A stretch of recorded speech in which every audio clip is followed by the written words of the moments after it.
फिर उसको मैनेज करते हैं, प्रबंधित करते हैं। यही तो था। ठीक, क्लियर।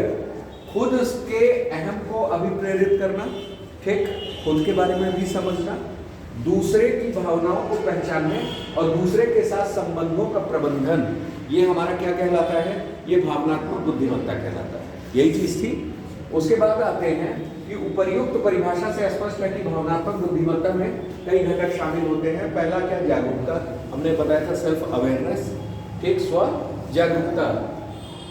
ये आप लोग देखे हैं क्या कि व्यक्ति के स्वयं की भावनाओं को समझने की क्षमता होती है, ठीक है ना।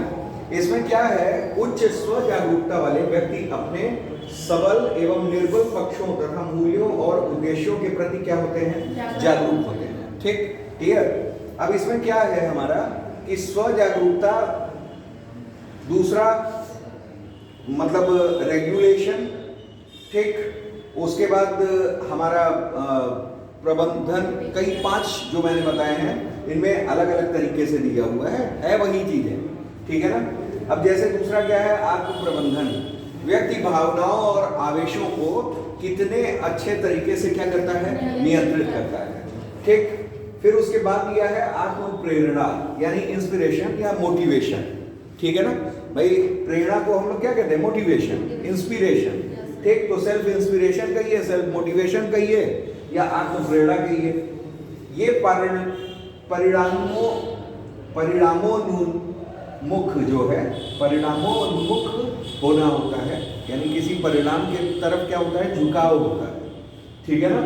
जो जरूरी है उस लक्ष्य का पीछा करना, मतलब हम किसी तथ्य को लेकर के चल रहे हैं, ऐसे तथ्य को लेकर चल रहे हैं जो हमें लक्ष्य तक पहुंचा दे, मतलब वो परिणाम क्या होगा? वो मोटिवेशन एक होगा, वो एक प्रेरणादायक होगा, ठीक है ना, क्लियर। उच्चतर आत्म प्रेरित व्यक्ति स्वयं व दूसरों के लिए चुनौतीपूर्ण लक्ष्य निर्धारित करता है एवं प्रदर्शन में सुधार का मार्ग तलाशता है। तो ओवरऑल आपको वही 5 घटक देखने हैं, ठीक है ना। क्वेश्चन में कोई अंतर नहीं है, जो मैंने उस तरीका किया है, चाहे आपको यहाँ से कुछ अच्छे पॉइंट्स मिल रहे हैं या वहाँ से अच्छे पॉइंट्स मिल रहे हैं, जो भी आपको अच्छा मिल रहा है आप इसमें क्या करते हैं? अटैच करते हैं, ठीक है ना। दूसरा क्या है? भावनात्मक बुद्धिमत्ता की आवश्यकता क्यों पड़ती है? ये इंपॉर्टेंट चीज है कि इसे देख लीजिए, ठीक है ना। आवश्यकता क्या है? सही निर्णय लेने के लिए, ठीक। दूसरा क्या? स्वयं और दूसरे को प्रेरित करने के लिए, इंस्पायर करने के लिए, अपने को भी प्रेरित कर रहे हैं और दूसरे को भी प्रेरित कर रहे हैं। तीसरा क्या? लोक सेवा को सही अर्थों में लोकोन्मुखी बनाने के लिए, ठीक। चौथा क्या? सार्वजनिक एवं निजी संबंधों में सामंजस्य बिठाने के लिए, ठीक। यही सी बात है कि सार्वजनिक और निजी संबंध जो भी होते हैं उसमें सामंजस्य बैठा है। जब तक आप भावनात्मक रूप से सुदृढ़ नहीं होंगे, जब तक आप दिमागी रूप से वो नहीं कह सकते हैं, ठीक है ना, सफलता अर्जित नहीं कर सकते हैं। नवीन प्रशासनिक चुनौतियों के समाधान के लिए, जो भी आजकल प्रशासनिक चुनौतियां आ रही हैं, उसको अगर देख लिया जाए तो वो हमारा उसमें 80% ऑफ क्या होता है? EQ है, ठीक है ना, और 20% केवल क्या है? IQ है। तो ओवरऑल ये सब आवश्यकताएं, इनके अलावा भी कई सारी आवश्यकताएं, ठीक है ना, वो आप देख करके लिख सकते हैं। तो ओवरऑल इतना है। अब आते हैं हम लोग क्या? दूसरे प्रश्न पे। दूसरा प्रश्न हमारा दिया हुआ है, प्रतिस्पर्धा के इस दौर में एक बौद्धिक स्तर, यानी हमारा IQ लेवल, यानी इंटेलिजेंट कोशेंट, ठीक है ना, से अधिक महत्वपूर्ण है भावनात्मक समझ, यानी EQ, ठीक है ना, क्लियर। टिप्पणी कीजिए, टिप्पणी करना है इस पे। हालांकि हम लोगों ने पढ़ा इन चीजों के बारे में, जो अंतर मैंने आपको EQ और IQ का एक चार्ट बना करके दिया था लास्ट क्लास में, वो सफिशिएंट है। फिर भी एक बार इसको भी देख लीजिए। दिया है, वर्तमान में व्यक्ति की योग्यता का मापन बौद्धिक स्तर पर भावनात्मक बुद्धि के द्वारा किया जाता है, ठीक। जहां मतलब मापन बौद्धिक स्तर पर भी किया जाता है और किस पे किया जाता है? भावनात्मक। ये IQ है और ये क्या है? EQ है। जहां बौद्धिक स्तर का अर्थ संज्ञानात्मक योग्यता से, भाई ज्ञान आधारित योग्यता है, उसमें भाव का कोई भी पक्ष नहीं है, ठीक है ना। हम ज्ञान है, ज्ञान हमारे पास है, नॉलेज हमारे पास है, जाहिर सी बात है हम कंपटीशन बीट कर लेंगे। लेकिन कंपटीशन बीट करने के बाद नौकरी करने वाली प्रक्रिया जो है, उसमें थोड़े से भावनात्मक पक्ष आने ही हैं। अगर आप उसमें नहीं रहेंगे तो अच्छे, मतलब कहा जाए कि कुशल कर्मचारी, वो आप नहीं बन पाएंगे। ठीक, आगे दिया हुआ है वही भावनात्मक बुद्धि को एक व्यक्ति की भावनाओं की पहचान, मूल्यांकन, नियंत्रण और अभिव्यक्त करने की क्षमता के रूप में परिभाषित किया जाता है। भाई भावनाओं की पहचान करना, ठीक है ना, कई जीवन में कार्य प्रणाली के दौरान, ठीक है ना, कार्यकाल के दौरान ऐसे पड़ाव आते हैं जहां लोगों की पहचान करना पड़ता है, ठीक है ना। मान लीजिए आपको पैसा ही देना है, कोई छल कपट से आपसे पैसा लेना चाह रहा है, ठीक है ना, तो आप भावनात्मक रूप से इस चीज से वो क्या कर सकते हैं कि पहचान सकते हैं, ठीक है ना। उसकी बातों से ही समझ में आ जाएगा कि वो कितना मतलब ईमानदार है और कितना क्या है, बेईमान है, ठीक है ना, क्लियर। वो आपको पहचानना कहाँ से आएगा, वो आपके नॉलेज बेस से नहीं आएगा, ठीक है ना, वो कहाँ से आएगा, वो भावनात्मक पक्ष से आएगा। वो समझ में आ जाएगा कि यस, इसको वाकई में आवश्यकता है या केवल और केवल ये पैसा ऐंठने के चक्कर में, ठीक है ना। दूसरा क्या, किसी का भी आप मूल्यांकन कर सकते हैं, ठीक है ना, क्लियर। ज्ञान से मूल्यांकन नहीं हुआ, ज्ञान के लिए तो उसका कह दिया कि वाकई में हाँ इसने बड़ा टॉप किया है। जैसे आज आपके सामने कई लोग ऐसे हैं जो 90% पाए हैं इंटरमीडिएट में, ग्रेजुएशन में, लेकिन क्या वो उतने योग्य हैं? नहीं है, ठीक। पता चला कहीं गांव के सेंटर से उन्होंने क्या कर लिया, कई ऐसे आज सेंटर्स अवेलेबल हैं, ठीक है ना, क्लियर, जहां आसानी से उनको क्या करवा दिया जा रहा है, पास करवा दिया जा रहा है और बहुत सारा लंबा अच्छा खासा परसेंटेज आ जा रहा है। इसी वजह से पहले एक समय क्या था, लोगों को परसेंटेज के आधार पर क्या दे दी जाती थी, नौकरियां दे दी जाती थी। लेकिन जब आज चीजें वो हो गई हैं, ये खुल करके सामने आ गया है, तो क्या हो गया है, अब कंपटीशन है, आप कंपटीशन बीट करो, वो केवल एक योग्यता रह गई है, ठीक है ना। तो मूल्यांकन आप ज्ञान के आधार पर नहीं देख रहे हो कि आपकी मार्कशीट मैंने देखी, आपका मूल्यांकन हो गया ना। आपका मूल्यांकन क्या हो रहा है, कंपटीशन लेवल पर हो रहा है। तो मतलब वो क्या है, भाई भावनात्मक पक्ष है उस हिसाब से, ठीक है ना। फिर हमारा नियंत्रण किसी भी चीज पर, सेल्फ कंट्रोलिंग, भाई आपको गुस्सा आ रहा है, कुछ भी आ रहा है, ठीक है ना, आपको उस जगह पे गुस्सा नहीं चाहिए, आपको किससे, संयम से लेना है काम, ठीक है ना। तो आप क्या कर रहे हो, सेल्फ कंट्रोल कर रहे हो, ठीक है ना, सेल्फ रेगुलेट कर रहे हो, ठीक। तो ये हमारा कहां से आ रहा है, नियंत्रण पक्ष है।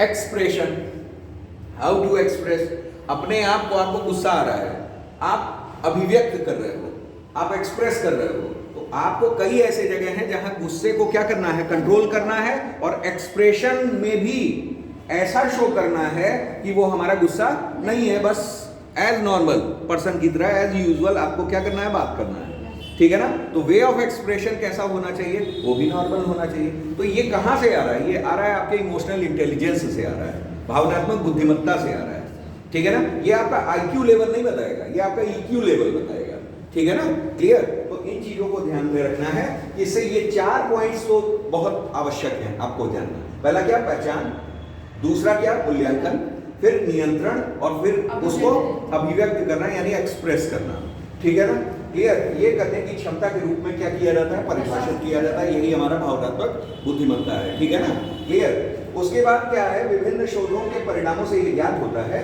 कि एक व्यक्ति की सफलता में बौद्धिक स्तर, ठीक है ना, मैंने आपको बताया था कि ये 20% और भावनात्मक बुद्धि ये कितना है, 80% है तो दोनों का, लेकिन ये कितना 80% और ये कितना 20% अप्रॉक्स होना चाहिए। किंतु इस बात का पर्याप्त प्रमाण है कि बौद्धिक स्तर केवल एक छोटे से भाग में प्रतिनिधित्व करता है। किसी व्यक्ति की सफलता में भावनात्मक बुद्धि की हिस्सेदारी 75% से अधिक होगी। अभी मैंने बताया 80%, ठीक है ना, तो 75% कहीं मिलेगा, कहीं 80% मिलेगा, वो हमेशा अधिक ही है, ठीक, क्लियर। यही कारण है कि वैश्वीकरण के वर्तमान युग में, कहां गया,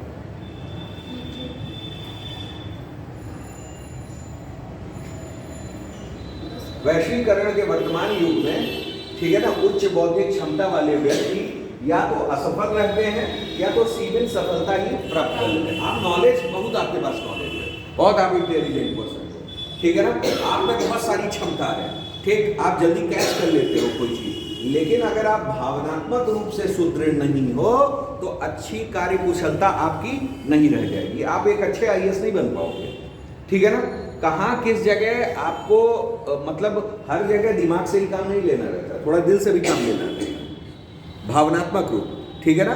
तो ये इन दोनों का मतलब that one is mixture of क्या, हार्ट एंड ब्रेन, ठीक है ना।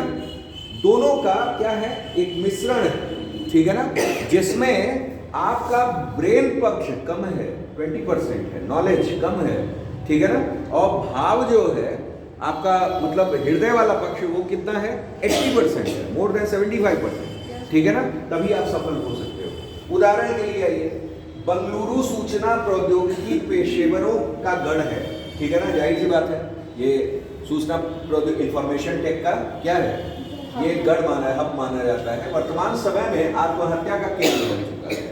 कारण क्या है, हाल के ही दिनों में सिविल सेवकों द्वारा की जाने वाली आत्महत्या निम्न भावनात्मक बुद्धिमत्ता का ही परिणाम है, ठीक है ना। जाहिर सी बात है, जितनी भी देखिए आप हाई स्कूल के लेवल पे आत्महत्या सुन रहे हो तो वो स्वाभाविक मानी जा सकती है कि बच्चे में उतनी समझ नहीं होती है, ठीक है ना। लेकिन आप एक मैच्योर लेवल पर जाकर के आत्महत्या कर रहे हो, कई कई ऐसे मुद्दे सामने आए हैं लोगों के कि लोग ऐसे मतलब इतने मैच्योर, इतना पढ़ने में तेज था, IITian था, ये था, पता चला किसी ने आत्महत्या कर दी, ठीक है ना, आत्महत्या कर दी क्या कि पंखे में ये लटकते मिले, ठीक है ना, अपना आत्महत्या या कुछ खा लिया, कुछ समथिंग इस तरह से सुनने में आता है, अक्सर सुनने में आता है। तो वो क्या है, भावनात्मक रूप से क्या है, कमजोर है, अपने को रेगुलेट नहीं कर पाते।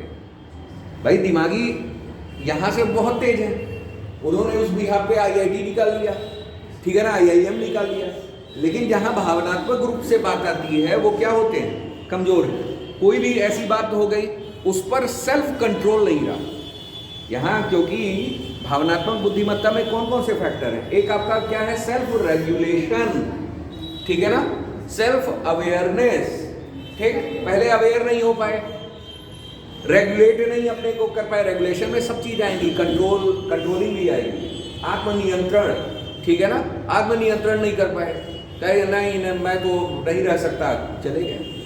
ओवरऑल क्या, मुझे नौकरी नहीं मिली, चले गए, ठीक, मेरा जीवन व्यर्थ है, मैं इतना पढ़ा लिखा हूँ, मुझे नौकरी नहीं मिल रही है, हैव पेशेंस, ठीक है ना, हर चीज समय पे मिलता है। तो ओवरऑल क्या, इस जगह वो बौद्धिक रूप से तो सही है, लेकिन भावनात्मक रूप से क्या रहे, कमजोर रहे, और फाइनली ठीक ऐसे परिणाम देखने को मिले। तो जाहिर सी बात है कि ये किसका परिणाम है, निम्न भावनात्मक बुद्धिमत्ता का, ठीक है ना। तो आजकल ये उदाहरण आप डाल सकते हो, अच्छा उदाहरण है क्या कि जितने भी प्रोफेशनल्स हैं, IT प्रोफेशनल्स हैं, जनरली क्या कर रहे हैं, आत्महत्या कर रहे हैं, ठीक है ना। क्यों कर रहे हैं, क्योंकि भाई रोजगार का अभाव है, ठीक, लेकिन ये है कि उतने पढ़े लिखे हैं, ठीक, तो वो भावनात्मक रूप से यहाँ क्या है, कमजोर, बौद्धिक रूप से बहुत तेज है, ठीक, फाइनली रिजल्ट क्या हुआ, आत्महत्या, सुसाइड, ठीक। अब आइए, जो कि वर्तमान समय में आत्महत्या ये हो चुका, उच्च बौद्धिक क्षमता वाले व्यक्ति अपनी मानसिक क्षमता के द्वारा किसी भी जटिल समस्या का सामान्यीकरण कर देते हैं। जाहिर सी बात है कि कोई भी, हमने क्या कहा था, बौद्धिक स्तर में भी क्या रहता है, वो कोई भी चीज को कंपोनेंट्स में तोड़ तोड़ करके देखते हैं, यार अगर इसको गुस्सा आ रहा है तो क्यों आ रहा है, हो सके ये ऐसा कर रहा हो सके ये ऐसा, तुरंत अपना एक्सप्रेशन नहीं देते, ठीक है ना। तुरंत एक्सप्रेशन देना क्या होता है, घातक होता है, हमेशा आपके असफलता का कारण बनेगा। कितना भी मतलब वर्स्ट कंडीशन आ जाए, आपको पेशेंस नहीं खोना है, और पेशेंस कब नहीं खोता है, जब उच्च भावनात्मक आप होते हो, ठीक है ना। पता चला अभी किसी ने हल्का सा बोल दिया, कुछ भी बोल दिया, आप तुरंत नहीं, तो ये क्या है, भावनात्मक लेवल क्या है, निम्न है, ठीक है ना। आप सोचे नहीं क्या है, क्यों है, किस तरीके से, तो इन चीजों को आपको जानना है, ठीक। उच्च बौद्धिक क्षमता वाले व्यक्ति अपनी मानसिक क्षमता द्वारा किसी भी जटिल समस्या को क्या कर देते हैं, सामान्य कर देते हैं, टुकड़ों में कर करके देखते हैं कि भाई क्या कर रहा है। किंतु सफलता के लिए स्वजागरूकता, स्व विनियमन का मतलब क्या, रेगुलेशन, प्रेरणा यानी इंस्पिरेशन या मोटिवेशन, सहानुभूति या यहाँ समानुभूति होना चाहिए, ठीक है ना, क्या एम्पैथी और सामाजिक कौशल जैसे तत्वों की आवश्यकता होती है जो भावनात्मक समझ में एक महत्वपूर्ण घटक है। ठीक है ना, क्लियर। अब आइए, भावनात्मक समझ का उच्च स्तर एक व्यक्ति को सफल नेतृत्वकर्ता बनाता है। ठीक है ना, सफल नेतृत्वकर्ता बनाता है। वह बेहतर ढंग से संबंधों को निभा पाता है। उदाहरण के लिए अनेक राजनेता जो स्कूली शिक्षा में तो असफल रहे किंतु उच्च भावनात्मक समझ के कारण राजनीति के शीर्ष पर पहुंच गए हैं। जाहिर सी बात, ठीक है ना। राजनेता इसी लेवल पर क्या हो जाते हैं, सफल हो जाते हैं। कई आप देखे होंगे कि कई नेता अंगूठा टेक हैं, भाई अंगूठा छाप हैं, उनको मतलब आईक्यू लेवल क्या है, 0 है। ठीक है ना, लेकिन अपने समाज सेवा के बिहाफ पर उन्होंने एक अपना दायरा क्रिएट किया, ठीक, लोगों का प्रतिनिधित्व किया, लीडरशिप क्वालिटी थी उसमें। ठीक है ना, ये लीडरशिप क्वालिटी कहां से आई भाई, सेल्फ अवेयरनेस से, सेल्फ रेगुलेशन से, सेल्फ कंट्रोलिंग से, सेल्फ मोटिवेशन से। ठीक है ना, एम्पैथी, मेन चीज क्या है, एम्पैथी। अगर आपको सामाजिक दायरा बनाना है तो जाहिर सी बात है कि लोगों में रहकर उनकी सहानुभूति, समानुभूति, करुणा, इन सबको देखना पड़ेगा। ठीक, क्या कमी है उसको दूर करना पड़ेगा, तब आप लोगों का प्रतिनिधित्व करोगे, रिप्रेजेंटेटिवशिप आपको मिलेगी। आप उस स्तर से धीरे धीरे क्या दोगे, बढ़ोगे। ठीक, तो वो आपकी भावनात्मक समझ है, बौद्धिक समझ नहीं है। ये कैसी समझ है, भावनात्मक समझ से आप आगे बढ़ गए। तो वही कहा है कि कई राजनेता ऐसे हैं जो स्कूली शिक्षा में तो असफल रहे हैं, ठीक है ना, लेकिन क्या भावनात्मक समझ के कारण राजनीति के शीर्ष पर पहुंच गए हैं। ठीक, निष्कर्षतः यह कहा जा सकता है कि सफलता में बौद्धिक स्तर व भावनात्मक समझ दोनों ही आवश्यकता होती है, किंतु कार्य के बढ़ते बोझ, जटिल होते संबंधों के लिए भावनाओं का प्रबंधन अधिक महत्वपूर्ण होता है। समझ में आया। ठीक, तो ओवरऑल आपको क्या करना है, जैसे क्वेश्चन आया, क्वेश्चन के हिसाब से आपने EQ और IQ का दोनों एग्जाम्पल डाल दिया। ठीक है ना, क्लियर, समझाते हुए भाई, एक IT प्रोफेशनल्स का लेते हुए, एक राजनेता का लेते हुए, ये दो बड़े अच्छे उदाहरण। ठीक है ना, क्लियर। ऐसे किताबों में भी पढ़िएगा, अन्य उदाहरण भी मिलेंगे तो आप उसे क्या करेंगे, नोट डाउन करेंगे। ठीक है ना, केवल और केवल टर्म्स, हमने क्या कहा है कि आपको अगर अच्छा नंबर पाना है तो केवल टर्म्स आपको याद होने चाहिए और एग्जाम्पल्स याद होने चाहिए। इथिक्स का यही जान है, समझ लीजिए। अगर पाना है 125 नंबर तक, ठीक है ना, 200 में, तो जाहिर सी बात है कि आपको क्या चाहिए, आपको जितने भी टर्म्स हैं और जितने भी एग्जाम्पल्स हैं, एक एक याद होने चाहिए। जितने एग्जाम्पल्स आप लिख सको, अच्छा वो करके लिखो, कम मतलब आप उसका एक्सप्लेनेशन कम करो, एग्जाम्पल्स अधिक डालो, उतना ही वो होगा। ठीक है ना, ये चीज जान लीजिएगा। ठीक, आगे आइए। ठीक, और एग्जाम्पल यही नहीं, आपके इंटरव्यू में भी आपको निखारेगा, आपके इंटरव्यू में भी आपके पॉइंट को क्या रखेगा, पूछा रखेगा। क्योंकि देखिए, एग्जाम्पल से आप समझ सकते हो एक्चुअल में वो चीज है क्या। हम बता दें करुणा क्या, सहानुभूति क्या, समानुभूति क्या, आप परिभाषा में कितना समझा लोगे बताओ। लेकिन आपने उस दिन एग्जाम्पल मैंने बताया कि एक भिखारी है, वो भिखारी क्या, भिखारी भूख से तड़प रहा है। आपने क्या किया, आपके पास गया तो आपने क्या कर दिया, क्रैक्स दे दिया, कुरकुरे दे दिया, आपके पास था तो वो आपने क्या की, सहानुभूति दी। लेकिन अगर आपने उसके पसंद का खाना खिला दिया होता, मतलब दाल रोटी, वो भूखा है, तो क्रैक्स और कुरकुरे से तो उसका पेट भरेगा नहीं। लेकिन आपने कुछ सहानुभूति दिखाई तो वो आपका सहानुभूति का एग्जाम्पल हुआ। आप दाल ओल खिला देते, रोटी खिला देते, तो ये समानुभूति होती है।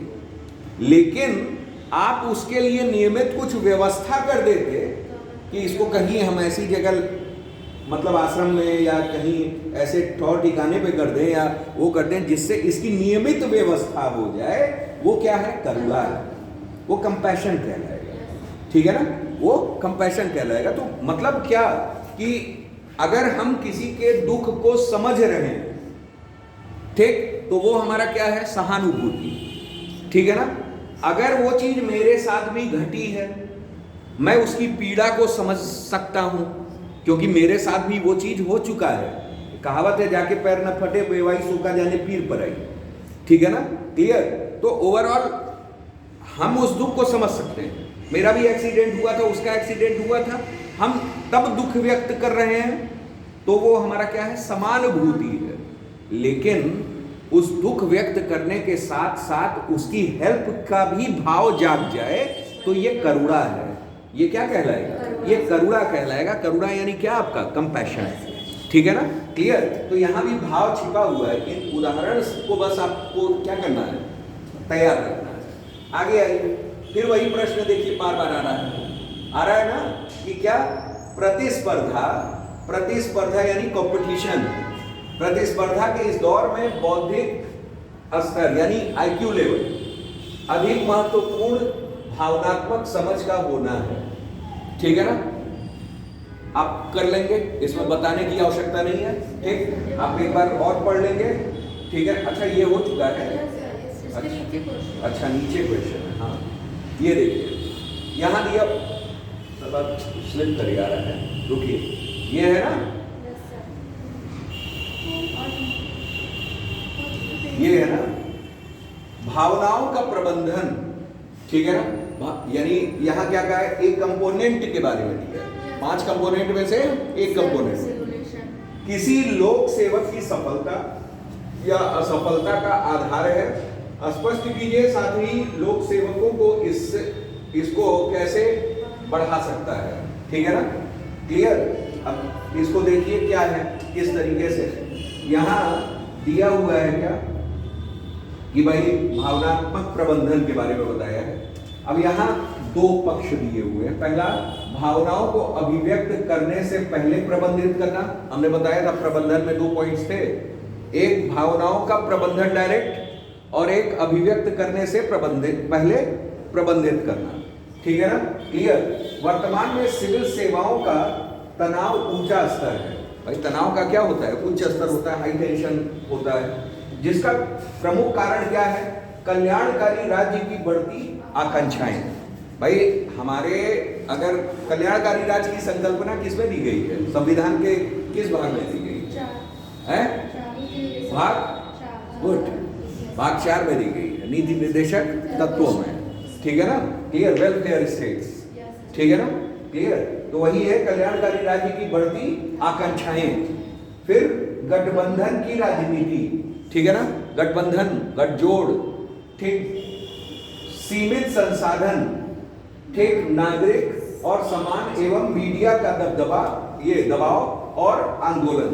ठीक है ना, ये सारी क्या है, चुनौतियां हैं। ये सारी क्या है, जो सिविल सेवक होते हैं उनके आगे आने वाली चुनौतियां हैं। क्या क्या भाई, ये सारी चीजें हैं।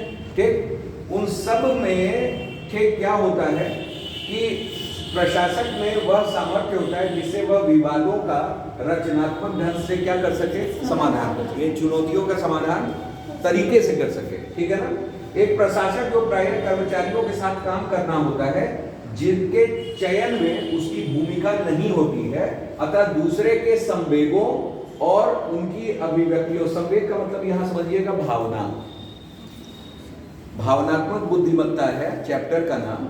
कभी कभी आपको लिख करके आएगा संवेगात्मक बुद्धिमत्ता से आप क्या समझते हैं, तो संवेग का मतलब क्या, भावना। यहां संवेग का मतलब किससे है, इमोशन से। ठीक है ना, क्लियर, ये ध्यान रखिए। तो वही कहा है क्या, दूसरे के संवेगों यानी भावनाओं और उनकी अभिव्यक्तियों यानी क्रोध, मान लीजिए, ठीक, एक्सप्रेशन को व्यक्तिगत स्तर पर न लेकर के अपने व्यवहार द्वारा नियंत्रित करना। ठीक है ना, आप गए, पब्लिक का कार्य पूरा नहीं है, पब्लिक की अपेक्षाएं आपसे हैं, पब्लिक आप पे क्या कर रही है, आपके सामने आंदोलन कर रही है। ठीक है ना, बार बार करिए डीएम साहब इस्तीफा दो, भाई वो क्रोध में ही होगा ना, मौज मस्ती में तो बोल नहीं रहे हैं कि डीएम साहब इस्तीफा दो, ये तो होता नहीं है। ठीक, जाहिर सी बात है आप भी गुस्सा होता है, कैसे बोलने की हिम्मत तुम्हारी हुई। ठीक, तो ओवरऑल आपको अपने संवेगों पर, ठीक है ना, दूसरे के संवेग को देख करके अपने व्यवहार में क्या ले आना है, बदलाव ले आना, नियंत्रण लगना है, ठीक है ना, सेल्फ कंट्रोलिंग रेगुलेशन है ये, ठीक। किसी भी प्रकार की अनिश्चितता या परिवर्तन के साथ ही अपनी समझ बनाना, निर्णयों को प्रभावित करने वाले नैतिक मूल्यों व विश्वासों को समझना और उनकी पहचान करना, दूसरे व्यक्ति के संवेगों और परिस्थितियों को समझकर उनके प्रति समानुभूति या सहानुभूति प्रकट करना आदि अनेक ऐसी क्षमताएं हैं जिसका विकास करना एक लोक सेवक के लिए क्या होता है, आवश्यक होता है। ये ध्यान रखिएगा। इसी आवश्यकता को देखते हुए सिविल सेवक इसको बढ़ाने के लिए निम्नलिखित उपाय कर सकते हैं, ठीक। क्या क्या? नकारात्मक विचारों को कम करके सकारात्मक को बढ़ावा दे करके, शांत रहने, तनाव को प्रबंधित करने की क्षमता का विकास करके। ये है भावनात्मक समझ बढ़ाने के उपाय। क्या क्या कर सकते हैं? सकारात्मकता ले आइए, हमेशा पॉजिटिव रहिए, कोई कितना भी भड़काने की कोशिश करे, हमेशा कहीं ऑल इज वेल, ठीक है, सब आगे ठीक होगा, ठीक है ना। हम आपके लिए निरंतर अच्छा प्रयास कर रहे हैं, ठीक। और क्यों नहीं होगा अच्छा, बिल्कुल होगा, ठीक। थोड़ा सा इंतजार कीजिए, बस होने ही वाला है, ठीक। मतलब पॉजिटिव वे में कोई भी उत्तर आपको क्या देना है, पॉजिटिव वे में। दूसरा क्या? शांत चित्त और तनाव प्रबंधन। कभी भी हाइपर नहीं होना है, अगले को हाइपर होने दीजिए, आपको हमेशा हाइपो रहना है, हाइपर नहीं होना है, हाइपो रहना है, ठीक है ना, क्लियर। तनाव का प्रबंधन करना है, ठीक। सक्रिय रहना है, एक्टिव रहना है, कार्य के प्रति हमेशा क्या रहना है, एक्टिव रहना है, ठीक है ना, क्लियर। निष्ठावान होना है, भाई इंटीग्रेशन, हमेशा इंटीग्रिटी बनाए रखिए, ठीक है ना। दूसरी चीज क्या? अत्यधिक क्रिया पर क्या होना चाहिए, काबू, ठीक है ना। कोई भी मतलब रिएक्शन मत दीजिए, प्रतिक्रिया यानी रिएक्शन, ठीक। कि न्यूटन्स थर्ड लॉ हमेशा सोच करके चलिए ना, आओ न्यूटन्स थर्ड लॉ लगेगा, ठीक है ना। तो ऐसा कुछ नहीं होना चाहिए, प्रतिक्रियाओं पे हमेशा क्या होना चाहिए, कंट्रोल होना चाहिए, ठीक। तो ओवरऑल यही सब कारण है, घूम फिर करके देखिए वही चीजें आ रही हैं, अलग अलग रूपों में आ रही हैं। आगे आइए, निष्ठावान होना, आवश्यकता के समय वही चीज लिख दिया है, ठीक है ना, क्लियर। अगला क्वेश्चन देखते हैं, भावनात्मक बुद्धि, ठीक। हमने कहा था दोनों का क्या है, मिश्रण है, ठीक है ना। दिल और दिमाग का क्या है, मिश्रण है, स्पष्ट कीजिए, ठीक। जाहिर सी बात है, यहाँ क्या दिल का मतलब हो गया भावनात्मक बुद्धिमत्ता से। क्वेश्चन को देखिए, पहले क्वेश्चन को समझने से मतलब है कि हमसे पूछा क्या है और फिर हम उसको इलेबोरेट कैसे करेंगे, एक्सप्लेन कैसे करेंगे। यहाँ दिल का मतलब क्या हो गया, हर्ट से भावना आ रही है, भावनात्मक बुद्धिमत्ता। 80% of the total success is from, ठीक है ना, यहां से आया।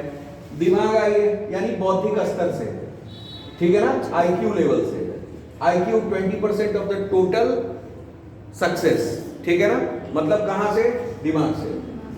कौन, अब दोनों मिल गए तभी हम सक्सेसफुल हुए। किन किन मुद्दों पे, आप इधर आईक्यू लिख दीजिए, इधर ईक्यू लिख दीजिए, बात खत्म, ठीक है ना, वही एक्सप्लेन कर देना है। आइए देखते हैं, यहाँ वही दिया है, ठीक है ना। इस तरह से बना भी दीजिएगा, आप लोग को बनाने बनाने भी आजकल आता है, ठीक है ना। ये सब बना बना दीजिए। अब आ जाइए, यहाँ थोड़ा सा पढ़ लीजिए। यदि किसी व्यक्ति में भावना हो परंतु बुद्धि नहीं, फिर बुद्धि हो लेकिन भावना नहीं, तो इससे हमारी समस्याओं का आंशिक समाधान ही संभव हो पाएगा, ठीक है। अब समस्याओं के पूर्ण समाधान के लिए दिल व दिमाग दोनों की जरूरत पड़ती है और भावनात्मक बुद्धि में दोनों ही तत्व शामिल होते हैं, ठीक है ना, क्लियर। तो इन चीजों को समझते हुए हम लोग पहले पढ़ ही लिए हैं, बहुत ज्यादा इसको जानना नहीं है। आगे आइए, भावनात्मक बुद्धिमत्ता एक सिविल सेवक के लिए कार्य निष्पादन में किस प्रकार सहायक है। फिर वही प्रश्न, ठीक है ना, क्लियर। ये सब आए हुए प्रश्न हैं, ये ध्यान में रखिएगा, ठीक है ना। और ऐसे ही आते हैं प्रश्न। अब जान लीजिए कहाँ कहाँ सिविल सेवक को काम आता है। एक कार्यस्थल पर सौहार्दपूर्ण संबंध बनाए रखने में। दूसरा हमारा क्या है, अधीनस्थों, जो आपके अंडर में है। अंडर का मतलब क्या, अधीनस्थ यानी सबऑर्डिनेट्स, जो भी आपके हैं, ठीक है ना, को सही मनोवृत्ति की पहचान करने में, ठीक है ना, मतलब उनकी जो है सही अभिवृत्ति का पहचान करना, ठीक है ना, कि उनकी अभिवृत्ति, एटीट्यूड कैसा है, ठीक है ना। सकारात्मक एटीट्यूड के हैं कि नकारात्मक एटीट्यूड। अगर नकारात्मक एटीट्यूड होगी तो कहीं ना कहीं कार्य क्षमता क्या होगी, प्रभावित होगी। अगर सकारात्मकता के हैं तो जाहिर सी बात है जोश से भरे होंगे और कार्य को अंजाम देंगे, ठीक है ना, क्लियर, हमको अच्छे रिजल्ट्स मिलेंगे, ठीक। तो इस वजह से कोई भी सिविल सेवक ये चाहेगा कि जो हमारे अधीनस्थ हो, जो हमारे सुपरविजन में हो, वो कार्य कुशल हो, पॉजिटिव हो, ये उनके में एटीट्यूड निर्धारित करता है, ठीक है ना, क्लियर। तो यहाँ क्या सही मनोवृत्ति। तीसरा क्या है, प्रतिकूल परिस्थितियों पर नियंत्रण पाने में, ठीक है ना। प्रतिकूल परिस्थितियां, प्रतिकूल का मतलब क्या, एंटी, उल्टा, ठीक है ना। तो ऐसे पोजीशन पे हमेशा कंट्रोल करना। दूसरा क्या, अंतर वैयक्तिक संचार से, यानी इंटरपर्सनल स्किल से या कम्युनिकेशन से, ठीक है ना। जब तक अंतर वैयक्तिक कम्युनिकेशन संचार नहीं होगा, वार्तालाप नहीं होगी, तब तक कोई अच्छे निष्कर्ष नहीं निकलते हैं, ठीक है ना। किसी मुद्दे पर एक क्या होना चाहिए, हेल्दी कन्वर्सेशन होना चाहिए, ठीक है ना। जब हेल्दी कन्वर्सेशन होगा तभी कुछ जा करके निकलेगा, नहीं तो एक तरफा आप डिसीजन सुना लीजिए कुछ भी, ठीक, क्या वो सफल रहेगा, नहीं रहेगा, ठीक। अगर आपको दूसरे के हित में कार्य करना है, दूसरे के इंटरेस्ट में कार्य करना है, तो जाहिर सी बात है एक हमारा क्या होना चाहिए, हेल्दी कन्वर्सेशन उससे होना चाहिए, ठीक। आप भी घर पे जाते होंगे, ठीक, अगर मान लीजिए आपको कुछ बनना और है, आपके पिताजी चाह रहे हैं कुछ और बनने को, तो उस मुद्दे पे दोनों लोग बैठ करके एक हेल्दी कन्वर्सेशन करेंगे ना कि पापा हम इस फील्ड में जाएंगे तो हम ये बनेंगे। वो भी कुछ अपने तथ्य रखेंगे, नहीं बेटा अगर ऐसे तुम करोगे तो ये रहोगे और ये इसमें कम मेहनत करेगी, मेरा तजुर्बा कहता है, मतलब वो भी अपने पक्ष रखेंगे।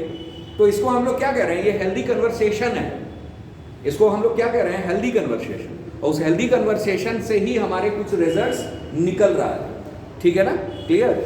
आगे आइए, समय, अब ये देखिए हितधारकों की सही अभिवृद्धि की पहचान करना। जो भी आपके हितधारक हैं, जिनसे आपका इंटरेस्ट है, ठीक है ना, उनकी सही अभिवृद्धि पहचान करने में, एक सबॉर्डिनेट्स की और एक अपने हितधारक की, जो आपसे जिनका हित है, ठीक है ना, क्लियर, हित यानी इंटरेस्ट के लोग, ठीक। समय, सूचना, मानव संसाधन के उचित प्रबंधन में, ठीक है ना भाई, समय प्रबंधन भी, सूचना प्रबंधन भी और मानव संसाधन के भी उचित प्रबंधन, ठीक है ना, क्लियर। भाई कोई भी कार्य समय से हो रहा है कि नहीं, लोगों के पास सही इंफॉर्मेशन पहुंच रही है कि नहीं, ठीक। और तीसरी चीज क्या, मानव संसाधन का उचित प्रबंधन, यानी जो भी हमारे रिसोर्सेज हैं वो लोगों तक ठीक ठाक पहुंच रहे हैं कि नहीं, उपलब्ध हो रहे हैं कि नहीं, उनकी अवेलेबिलिटी सुनिश्चित करना, ठीक है ना। ये हमारा क्या हो गया, मानव संसाधन का उचित प्रबंधन। फिर है हमारा पीड़ित की मनोवृत्ति के सही आकलन में, ठीक है ना, पीड़ित के मनोवृत्ति के सही आकलन में, जो भी पीड़ित है मान लीजिए, ठीक है ना, तो वो सही, उसका सही आकलन करना, ये वाकई में पीड़ित है कि बस दिखावा है, क्योंकि किसी भी चीज के दो भाव हैं। अब कोई आगे झूठ में कहने लगे, उसको मान लीजिए होता है, मान लीजिए आप डिजास्टर मैनेजमेंट के इंचार्ज हैं, कोई अधिकारी हैं डिजास्टर मैनेजमेंट के, डिजास्टर मैनेजमेंट यानी आपदा प्रबंधन, बाढ़ आया है किसी क्षेत्र में मान लीजिए, ठीक, बाढ़ आया है, आप अधिकारी हो संदर्भित कार्य के लिए, तो वहाँ भाई आपको देना ही है सबको, लेकिन आपको क्या करना है, चिन्हित करके देना है। आपको काम दिया गया है कि उन्हीं परिवारों को दीजिएगा जिनका चिन्हांकन हुआ। एक बिना चिन्हांकन वाले आ गए कि साहब हमारा भी घर जो है क्षतिग्रस्त हो गया है, ये हो गया, झूठे ही आंसू, और वो करने लगे। पता चला उनके घर पे जाकर देखा गया सब कुछ सही सलामत है। तो वहां क्या है, आकलन करना। अभी आपने वो भी देखा होगा, EWS देखा है ना, EWS नहीं जान रहे हैं, इकोनॉमिकली वीकर सेक्शन, ठीक, उसके आरक्षण में कई लोग आगे बढ़ करके क्या कर ले रहे हैं, बाद में जब जांच होती है, भाई उनका भी तो चिन्हांकन हो रहा है, ठीक, उसके भी नॉर्म्स बनाए गए हैं, इतना इतना इतना ही को हम EWS देंगे। आप संदर्भित अधिकारी हो, जो भी अधिकारी होगा वो सिविल सेवा से गया, ठीक। बाद में ये हुआ कि ऐसा है कि उन लोगों को वो किया जाए, बताया जाए। या मान लीजिए आप आवास योजना के, प्रधानमंत्री आवास योजना या मुख्यमंत्री आवास योजना के अधिकारी हो, प्रबंधन करता हो, ठीक है ना, रिसोर्स अवेलेबल करा रहे हो सबको, ठीक, तो घरों का आप चिन्हांकन करोगे कि नहीं, कि किसको जरूरी है किसको नहीं जरूरी है। कई आप एग्जांपल्स ले सकते हो, ठीक है ना। तो सही का आकलन करना, सही का आकलन करना वही है कि पीड़ित की मनोवृत्ति का सही आकलन करना, ठीक है ना। ठीक है कि वाकई उसको जरूरत है कि नहीं। अब किसी का 3 तल्ला बिल्डिंग बना हुआ है, अब वो आ रहे हैं आवेदन करने की नहीं, हमें प्रधानमंत्री आवास योजना का लाभ चाहिए, ठीक है ना। उनके टॉयलेट में पूरा आप समझिए मार्बल्स लगे पड़े हैं और उनको चाहिए 12,000 किसका, टॉयलेट का। तो क्या उनका चिन्हांकन सही है, आकलन सही है, नहीं है, ठीक। तो ओवरऑल ऐसे भी मुद्दे आते हैं, ठीक है ना, क्लियर। तो ये सब पीड़ितों की मनोवृत्ति का सही आकलन। और फिर हमारा क्या है, नकारात्मक आवेगों को नियंत्रित करना। जो भी नकारात्मक आवेग, आवेग का मतलब गुस्सा उस्सा हो गया, क्रोध हो गया, ठीक है ना, ये संवेग नहीं है, क्या है, आवेग है। हालांकि कुछ मुद्दों पे भाव भी इसको मान लेते हैं, भाव का मतलब भावना, ठीक है ना। चलिए आइए आगे। यहाँ दिया है हितधारकों की अभिवृद्धि को समझकर किसी परियोजना का सफल संचालन सुनिश्चित। वही बात जो मैंने अभी बताई, ठीक। आपदा या दुर्घटना के दौरान, आपदा हमने बताया डिजास्टर्स, डिजास्टर मैनेजमेंट, ठीक। दुर्घटना के दौरान पीड़ितों की मनोवृत्ति का सही आकलन करना, उनको राहत और पुनर्वास की प्राथमिकताएं तय करने में। फिर स्वयं में नकारात्मक आवेगों को नियंत्रित कर एक स्वस्थ कार्यशैली क्या करना, विकसित करना। अंतर वैयक्तिक संचार कौशल के विकास में भावनात्मक बुद्धिमत्ता का प्रयोग कर बातचीत के माध्यम से प्रतिकूल परिस्थितियों में नियंत्रण पाना। और फिर हमारा समय, सूचना, मानव संसाधन में उचित प्रबंधन द्वारा, बात तो वही है, ठीक, जिसे आप लोग कर लेंगे। आगे आइए, अगला क्वेश्चन दिया हुआ है भावनात्मक प्रज्ञता। प्रज्ञता का मतलब समझते हैं, प्रज्ञा माने, प्रज्ञा माने, प्रज्ञा माने बुद्धि, प्रज्ञा माने बुद्धि, तो भाव वही तो दिया, भावनात्मक बुद्धिमत्ता, बुद्धिमत्ता कहिए या प्रज्ञता कहिए, प्रज्ञा यानी बुद्धि, उसी को कहते हैं, ठीक है ना, क्लियर। तो वही चीज है भाई, भावनात्मक प्रज्ञता या भावनात्मक, ठीक, या संवेगात्मक बुद्धिमत्ता या संवेगात्मक प्रज्ञता।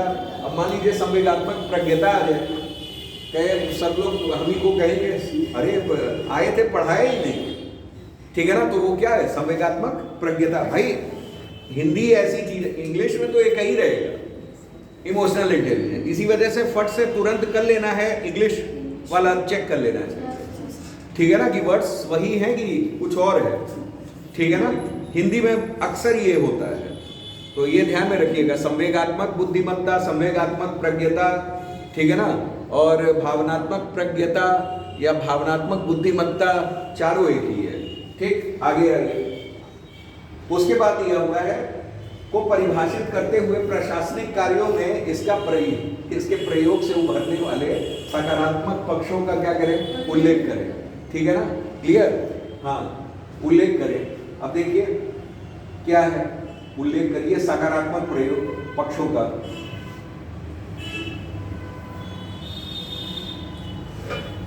ये है भावनात्मक प्रज्ञता, इसमें कितने कंपोनेंट चाहिए, कंपोनेंट कहिए या योग्यता कहिए। देखिए भाषा बस समझना है हमको, हमने पढ़ाया घटक, हमने पढ़ाया कंपोनेंट, योग्यता तो बता ही नहीं। अब यहाँ क्या दे दिया, योग्यता, तो इसने कह दिया 5 योग्यता है, वही योग्यता है सेल्फ आर्म और एम्पैथी और सोशल स्किल्स, बस खत्म, 5 हो गए, ठीक। अब इसको हमको पढ़ाने की आवश्यकता तो नहीं लग रही है, उदाहरण दिख रहा हो तो उदाहरण हम आपको चर्चा करते हैं, ठीक है ना। बाकी आप सब ज्ञान की बातें हैं, इधर उधर आप देखते रहेंगे, पढ़ते रहेंगे, सब आ जाएगा, कुछ वो नहीं है। अब आगे जाइए यहाँ, भावनात्मक समझ व्यक्ति के निर्णयन के साथ साथ समूह के निर्णयन को भी प्रभावित करता है, स्पष्ट, ठीक है ना। अब सोचिए इसको, भावनात्मक समझ जो है, समझ का मतलब क्या, एक कंपोनेंट है, समझ, सबसे पहले हम लोग क्या करते हैं, भावना पहचानते हैं, फिर समझते हैं, फिर उसको प्रबंधित करते हैं। ठीक है ना, मतलब ये क्या कहा है, भावनात्मक समझ व्यक्ति के निर्णयन को, निर्णयन का मतलब क्या हो गया, प्रबंधन। भाई प्रबंधन में ही तो निर्णय है, हम लोग प्रबंधित कैसे कर रहे हैं, निर्णय लेकर के। ठीक, तो प्रबंधन के साथ साथ समूह के निर्णय को भी क्या कर देता है, प्रभावित कर देता है। जैसा आपने निर्णय लिया है भावनात्मक रूप से, उसी हिसाब से लोगों के समूह पे भी वो निर्णय क्या करेगा, प्रभाव डालेगा। ठीक, ये चीज इसमें स्पष्ट करनी है। आइए देख लेते हैं, दिया है भावनात्मक बुद्धिमत्ता योग्यता है कि भावनाओं को प्रबंधित किया जा सके, उन्हें चिंतन प्रक्रिया से जोड़ा जा सके। ठीक है, और उनको समझा और नियमित किया जा सकता है। बार बार वही लिख रहा है, चिंतन, चिंतन यानी क्या, रिकॉग्नाइज, पहचानना, समझना, सोचना, समझना, ये चिंतन ही तो है। ठीक, उसके बाद क्या, उन्हें समझा जा सके, नियमित किया जा सके, रेगुलेट किया जा सके। आप वही घूम फिर करके पांचों कंपोनेंट को अलग अलग लाइंस में लिख दीजिए। इसका मतलब ये है कि सबसे पहले आत्म अभिप्रेरित किया जाए, आत्म नियंत्रित किया जाए, फिर प्रबंधित किया जाए, वही चीज को लिख रहा है, नियमित किया जाए। ठीक, व्यक्तिगत प्रगति प्रोत्साहित कर सके, इंस्पायर कर सके, मोटिवेटेड कर सके। आया, वो टर्म्स जरूर आएंगे, फिर आइए। यह नेतृत्व का प्रमुख गुण है, क्योंकि इसके माध्यम से न केवल स्वयं की भावनाओं का अपितु अन्य लोगों की भावनाओं को समझ होती है और उन्हें प्रभावित भी किया जा सकता है। लेकिन कैसे, वो जानिए। भावनात्मक समझ व्यक्ति के निर्णय को गहरे स्तर पर प्रभावित करती है। ठीक है ना, भावनात्मक रूप से कुशाग्र व्यक्ति अपने भावावेश पर नियंत्रण रखते हुए दीर्घकालिक हित अहित सोचकर निर्णय लेता है, ना कि क्षणिक रूप से।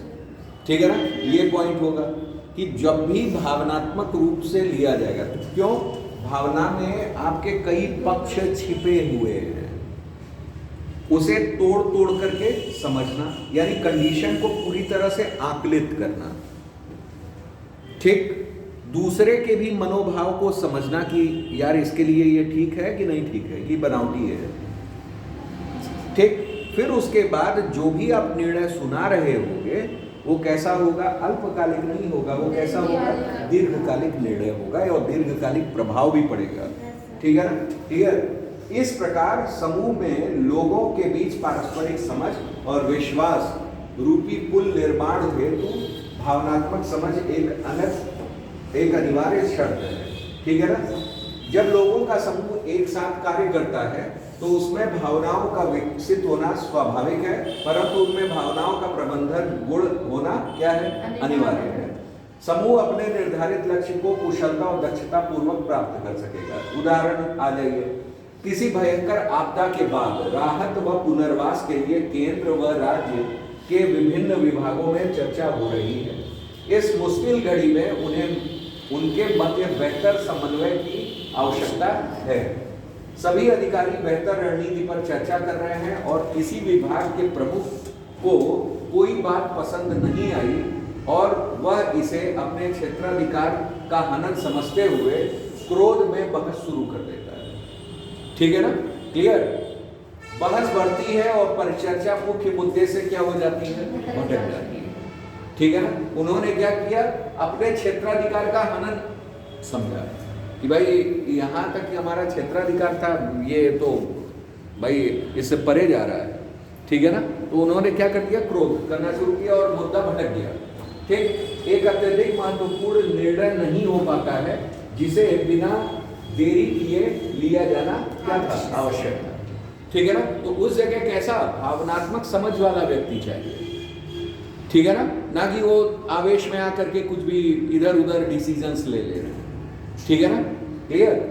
उपयुक्त उदाहरण से स्पष्ट है कि एक व्यक्ति की निम्न भावनात्मक समझ ने पूरे समूह के निर्णय को क्या कर दिया, प्रभावित कर दिया। भाई वहां क्या था, अगर आपदा आई है तो आपको कौन सा भाव जागना चाहिए, मर्सी का, दया है कि नहीं है।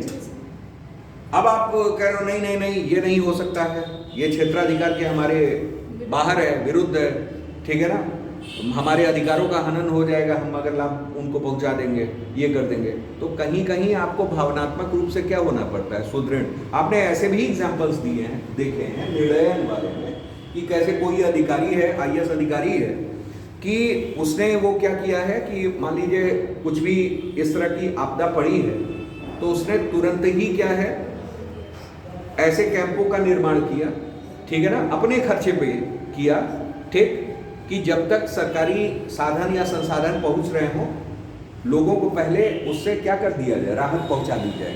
कुछ लोगों का तो सहायता हो सकती है। फिर उसके बाद कोष या फंड का निर्माण कर दिया डिजिटल प्लेटफॉर्म के जरिए, जिससे कि लोगों तक पहुंच ये ज्ञान हो जाए कि भाई यहाँ कुछ आपदा आई है, लोग अपने उनके राहत के लिए क्या करें, फंड्स दें, ठीक है ना, पैसे दें।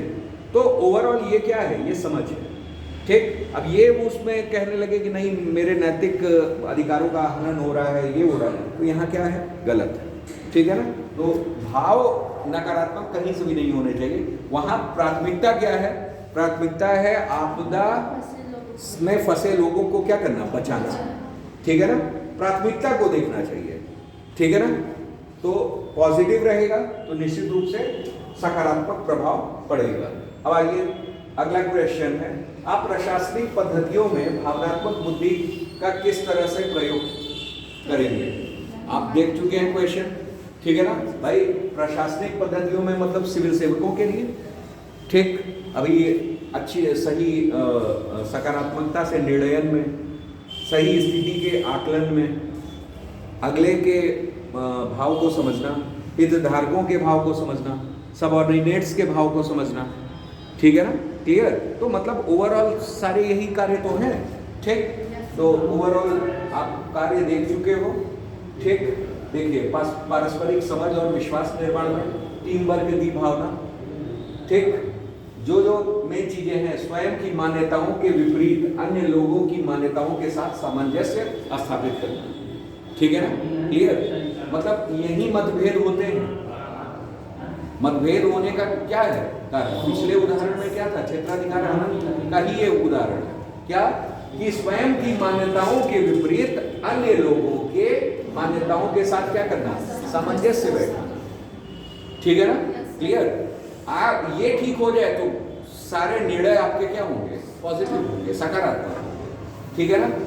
उदाहरण के लिए आइए, यदि कोई व्यक्ति उत्तर भारतीय राज्य का निवासी है, ठीक है ना, उत्तर भारत राज्य का निवासी है तथा एक जिलाधिकारी के रूप में उसकी नियुक्ति पूर्वोत्तर भारत के सुदूर जिले में हो जाती है। भाई वो उत्तर भारत का हो गया कहाँ, पूर्वोत्तर, सेवन सिस्टर्स के पास, ठीक। और वहाँ की कई सांस्कृतिक मान्यताएं उसकी निजी मान्यताओं से असंगत, मतलब मेल खा नहीं रही है, ठीक है ना। ऐसे में भावनात्मक समझ उसे उचित प्रशासनिक दायित्व का निर्वहन करने में क्या होगी, सहायक, ठीक है ना। भावनात्मक समझ होगा तो निश्चित रूप से वो अपने प्रशासनिक दायित्व का क्या कर लेगा, निर्वहन कर लेगा, ठीक है ना, क्लियर। ये चीज है। उसके बाद दिया हुआ है हमारा प्रशासन में भावनात्मक समझ के उपयोग, ठीक है ना, प्रशासन में भावनात्मक समझ के उपयोग जैसे दिया है, मूल्यों और मान्यताओं में सामंजस्य बिठाने में, कल्याणकारी राज्य में मानवीय पक्षों का समावेश करने में, ठीक, आलोचना से उबरकर, ठीक, आत्म प्रेरित व आत्म प्रबंधित बनाए रखने में, और फिर टीम भावना को बढ़ावा देने में, ठीक है ना। इसी से कल्याणकारी राज्य, प्रशासनिक निर्णयों में मानवीय पक्षों का समावेश, ठीक है ना, ये सब चीजें हैं। फिर उसके बाद अच्छे कार्यों के बावजूद आलोचना भी होती है कई लोगों की, ठीक है ना। तो स्वयं को क्या करना है, आत्म प्रबंधित करना है और आत्म प्रेरित करना है। ऐसे कंडीशंस जो आपकी प्रतिकूल दशाओं को दर्शाएगी, प्रतिकूल दशाएं आपके पास आएंगी, लेकिन फिर भी आपको क्या करना है, सेल्फ रेगुलेशन रखना है, सेल्फ मोटिवेटेड होना है। किसी का साथ भी नहीं मिलेगा तो भी क्या, मतलब आपको हमेशा तत्पर रहना है, एक्टिव रहना है, ठीक, ये चीजें। तो वही है, ये भावनात्मक समझ के बारे में है, ठीक। आगे आइए, अगला क्वेश्चन देखिए। अगला क्वेश्चन ये दिया है, किसी व्यक्ति की सफलता में भावनात्मक समझ महत्वपूर्ण कारक होता है। कितनी बार देखिए कैसे कैसे क्वेश्चंस आते हैं। आपको ये चैप्टर एकदम रटा गया होगा बहुत कायदे से। बस एक बार क्वेश्चन अपने से आप लोगों को क्या करना है, सॉल्व कर लेना है, ठीक है ना। अब देखिए भावनात्मक समझ, अपनी भावनाओं को पहचानना, आइडेंटिफाई, रिकॉग्नाइज, फिर उसके बाद दूसरों की भावनाओं को पहचानना, प्रबंधित करना, फिर अपनी भावनाओं को प्रबंधन। ठीक, तो ओवरऑल वही चीजें हैं, ठीक, उनके अलावा कुछ नहीं, ठीक। अब आगे आइए, फिर क्वेश्चन आया। अब यहाँ एक नया टर्म आया है, ठीक है ना। ये थोड़ा क्वेश्चन अलग है, इसको समझिएगा। भावनात्मक भूख और प्रेम में अंतर स्पष्ट करते हुए वर्तमान भावनात्मक भूख के बढ़ने के कारणों को स्पष्ट कीजिए। अभी तक था भावनात्मक बुद्धिमत्ता, अब ये है भावनात्मक भूख, ठीक है ना, हंगर या एपेटाइट, ठीक, क्लियर। भावनात्मक भूख की अवधारणा और इसके कारणों को स्पष्ट, यहाँ क्या है, भावनात्मक भूख किसे कह रहे हैं, ये भी एक कैसी स्थिति है, मनोवैज्ञानिक स्थिति है, साइकोलॉजिकल है, जिसमें व्यक्ति को प्रबल भावनात्मक सहयोग और समर्थन की जरूरत होती है, ठीक है ना, क्लियर। भावनात्मक सहयोग की, अब ध्यान दीजिएगा टर्म्स को, भावनात्मक सहयोग की जरूरत होती है और किसकी, समर्थन। समर्थन यानी किसी भी बात पे हामी भरना, ये समर्थन होता है, ठीक है ना, क्लियर। कई कारण हो सकते हैं, जैसे बचपन में भावनात्मक सहयोग व समर्थन का अभाव।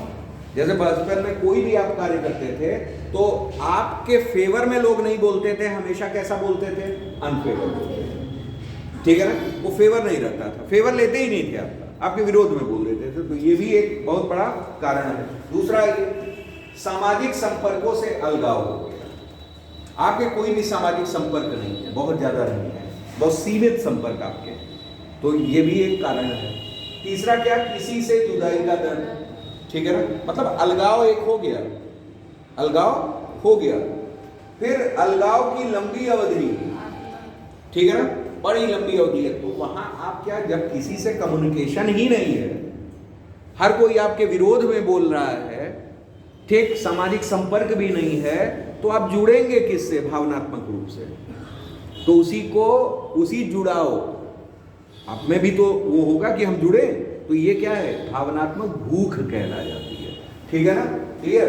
प्रायः लोग भावनात्मक भूख तथा प्रेम को समानार्थी समझने की भूल कर लेते हैं, ठीक। लोग समझते हैं कि ऐसा है वो प्रेम वर्ग, ऐसा कुछ नहीं है, वो अलग दायरा है, ठीक। दोनों में अंतर है जो निम्नलिखित बिंदुओं के आलोक पर समझा जा सकता है, यहाँ ध्यान रखिएगा। जैसे दिया है, प्रेम द्वारा व्यक्ति अपने साथी की भावनाओं का क्या करता है, समर्थन करता है, ठीक है ना, क्लियर। लेकिन उसके व्यक्तित्व के विकास में सहायता करता है, जो कि ठीक, क्लियर, फेवरेबल रहेगा। अगर किसी से प्रेम है तो आप उसके लिए क्या रहोगे, फेवरेबल रहोगे, ठीक है ना, क्लियर। जबकि भावनात्मक भूख में व्यक्ति का पूरा ध्यान किस पे होगा, स्वयं पर होगा, मतलब कोई भी उसका कम्युनिकेशन नहीं है, ठीक है ना, और इसे साथी की भावनाओं से कोई भी लेना देना नहीं है, सेल्फिश, ठीक, क्या है, मतलब सेल्फ कंसंट्रेटेड, ठीक है ना, क्लियर, सेल्फ ओरिएंटेशन। भावनात्मक भूख व्यक्ति की भावनात्मक इच्छाओं को दबाने के कारण होती है, ठीक है ना, अपनी भावनात्मक इच्छाएं आप हमेशा क्या कर देते हैं, दबा देते हैं, ठीक, क्लियर। जबकि प्रेम एक प्राकृतिक इच्छा है। भावनात्मक भूख के परिणाम रचनात्मक और विध्वंसात्मक दोनों हो सकते हैं, ठीक है ना, कंस्ट्रक्टिव भी हो सकता है और डिस्ट्रक्टिव भी हो सकता है, ठीक है ना। रचनात्मक यानी क्या, कंस्ट्रक्टिव, और डिस्ट्रक्टिव यानी विध्वंसात्मक, ठीक है ना, क्लियर। जबकि प्रेम हमेशा कैसा है, रचनात्मक है, ये ध्यान रखिएगा। उसके बाद आइए, भूख, भावनात्मक भूख लोगों को अति संरक्षित यानी ओवर प्रोटेक्टिव और तुनक मिजाजी बना देते हैं, ठीक है ना। तुनक मिजाजी यानी बात बात पे क्या, झुझला जाना, ठीक है ना, चिड़चिड़ा हो जाना, इसको हम लोग क्या कह रहे हैं, तुनक मिजाजी, ठीक है ना। जैसे कई लोगों को आपने देखा होगा, ठीक, कि कोई भी बात बोलिए वो तुरंत अपने पे ले लेते हैं और तुरंत मतलब झुझला जाते हैं, ठीक है ना, तो ये तुनक मिजाजी, ठीक। जबकि प्रेम दूसरे की भावनाओं व व्यक्तिगत स्वतंत्रता को समझते हुए पर्सनल स्पेस देता है, ठीक है ना, क्लियर। समाज शास्त्रियों का मानना है कि वर्तमान में समाज में भावनात्मक भूख पहले की तुलना में बढ़ रही है, जिसका कारण क्या है? पहला क्या, उपभोक्तावादी युग में व्यक्ति से व्यक्ति का भावनात्मक लगाव क्या हो गया है? कम हो गया है। भाई सबसे ज्यादा तो आपके सोशल मीडिया ने कर दिया है, ठीक, कि अब लोग क्या, लोगों से एक दूसरे के प्रति जुड़े हुए नहीं। अब क्या है, आइसोलेट फैमिली भी पहले क्या होती थी, फैमिली भी होती थी, एक फैमिली कल्चर होता था कि चाचा चाची दादा दादी, ठीक है ना, क्लियर, सारे लोग एक साथ रह रहे हैं। अब क्या है, कोई परिवार में आया तो यहाँ आइसोलेटेड फैमिली का कल्चर आ रहा है। आइसोलेटेड फैमिली में क्या हो रहा है, भाई हम बस, ठीक है ना, क्लियर, और उसमें भी 2.5-3 लोग हैं, पता चल रहा है उसमें भी 3 लोग एक परिवार में हैं, तीनों लोग 3 कोना पकड़े हुए हैं, मीडिया चल रहा है। तो ये क्या है, ये कहीं ना कहीं आपका जुड़ाव क्या है, लोगों से कम है, आप सोशल नहीं हो, ठीक। समाज में क्या हो सकता है, क्या दुख है, क्या दर्द है किसके, आप तो केवल अपने ही दुनिया में जी रहे हो, तो आप क्या बनोगे, तुनक मिजाज बनोगे ही बनोगे, ठीक है ना, क्लियर। आगे आओ, अगला क्या है, मानवीय मूल्यों का क्या हो गया है, पतन हो गया, ठीक है ना, क्लियर। मानवीय मूल्य वाकई कम हो गए हैं। जैसे अब किसी का अगर एक्सीडेंट होता है तो लोग सबसे पहले उठाने के बजाय वीडियो बनाते हैं, ये देखिए ऐसे हुआ, तो यहाँ क्या है, ये मानवीय मूल्य घट गए। क्यों? क्योंकि आप सोशल रहे ही नहीं, आप यहाँ सोशल नहीं हो। फिर उसके बाद दिया है जिससे भावनात्मक विलगाव की स्थिति उत्पन्न हो गई है, ठीक है ना, विलगाव यानी अलगाव, एक हिसाब से सेपरेशन, ठीक है ना, क्लियर। न्यूक्लियर परिवार के विस्तार व माता पिता दोनों के कामकाजी होने के कारण बच्चों को पर्याप्त समय और भावनात्मक सहयोग व समर्थन न मिल पाने के कारण, अभी जो मैंने उदाहरण बताया, आइसोलेटेड फैमिली, न्यूक्लियर फैमिली, ठीक है ना, हो रही है बिल्कुल, ठीक। आगे आइए, तकनीकी पर अत्यधिक निर्भरता। भाई तकनीकी क्या है, सोशल मीडिया है, ठीक, उस पर ज्यादा निर्भर है, ठीक, ने भी लोगों के सामाजिक जीवन में अलगाव की स्थिति उत्पन्न कर दी है, जिससे उनमें एक प्रकार के भावनात्मक शून्यता की स्थिति उत्पन्न हो गई है। एक सबसे अच्छा उदाहरण आजकल का वो है कि आप देखिए, शादी विवाह किसी के यहाँ हो रहा है, पहले क्या होता था कि दूर रह रहे हैं तो उतने दूर आदमी जाता था, ठीक, कार्ड देने जाता था, हल्दी देने जाता था, कुछ भी करने जाता था, और एक भाईचारा बनता था लोगों में। क्या होता था कि उनके यहाँ खान पान, ठीक, रिश्तों में मधुरता आती थी, उतनी दूर से आए हैं, उनमें भी एक भावनात्मक जुड़ाव था, उनके में भी एक भावनात्मक समझ होती थी कि भाई आए हैं, उनको खाना पीना पूछो, अन्य भी चीज़, ठीक, और आए हैं तो मेरा भी दायित्व क्या बनता है कि मैं भी जाऊं। अब क्या है, ठीक है ना, भैया ने क्या किया, दीदी ने राखी भेज दिया, भैया ने भी पैसा उसने भेज दिया, गिफ्ट भेज दिया, भाई यही तो होता है। भाई आजकल क्या है, क्लिक किया तुरंत पैसा उनके अकाउंट में, ठीक, हो गया, त्योहार बन गया। यहां न धागा बंधा, ठीक है ना, न धागे का महत्व किसी ने समझा, किसी ने समझा। भाई आपने तो तुरंत राखी भेज दी, किससे, भाई पोस्ट, पोस्ट नहीं तो वो ऑनलाइन कुरियर सेवा, और कौन सेवा, डीटीएच सेवा, नहीं डायरेक्ट टू होम नहीं, ठीक, क्लियर। एक उसी तरह से डीडी करके है कुछ, डीटीएक्स करके कोई सेवा है, वो कुरियर वाली, कुछ इस तरह से है, ठीक। ओवरऑल अब क्या रिश्ते कैसे हो गए, इसी तरह कार्ड भी कैसे भेज रहे हैं, ऐसे ही भेज दे रहे हैं, हो रहा है, तो उसी तरह से, ठीक, रिस्पॉन्स भी आ रहे हैं।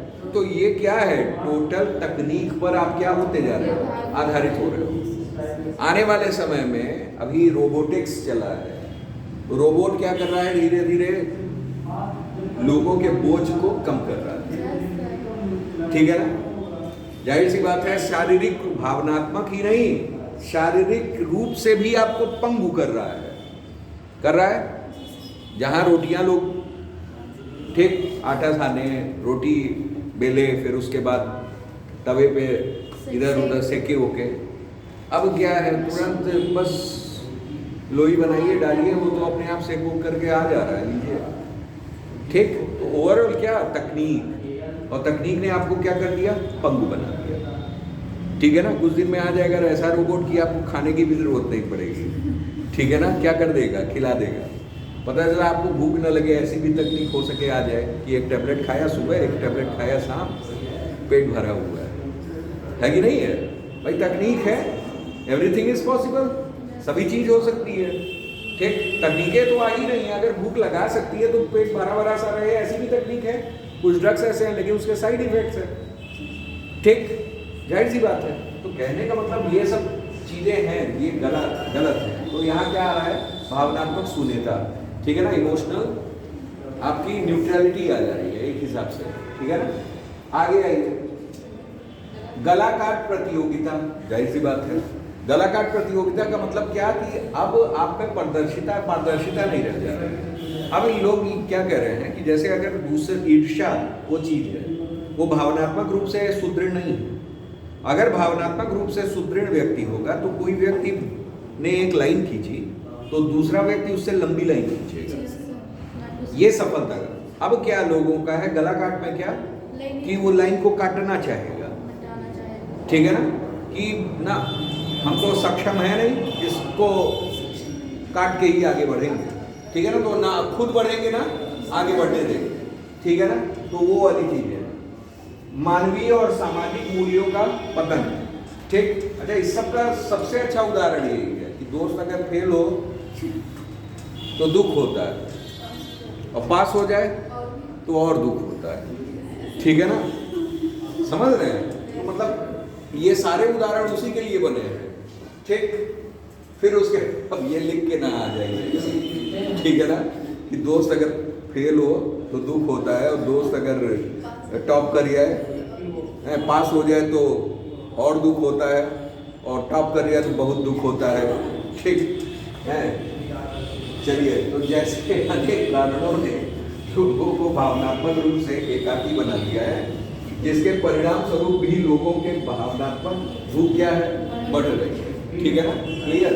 बस मुद्दे को हमको ओवरऑल समझना है, इस वजह से मैंने उदाहरण दिया, ठीक है ना।